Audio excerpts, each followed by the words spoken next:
प्रचंड इच्छाशक्ती, कार्यतत्परता आणि विकासाचा ध्यास घेतलेल्या आमदार तुषार राठोड यांनी माऊली गावात महत्त्वाची विकास कामं मार्गी लावली आहेत.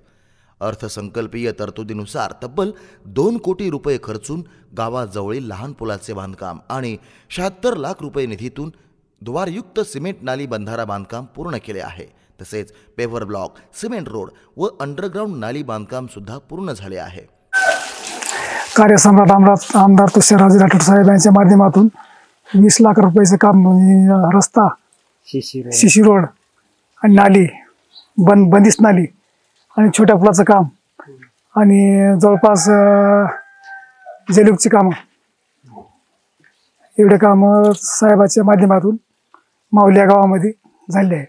पायाभूत सुविधांसह परिपूर्ण विकासाला चालना देणाऱ्या डॉक्टर तुषार राठोड यांनाच पाठिंबा देऊ. महाराष्ट्राच्या विधानसभेत पुन्हा एकदा अगदी सन्मानाने पाठवू.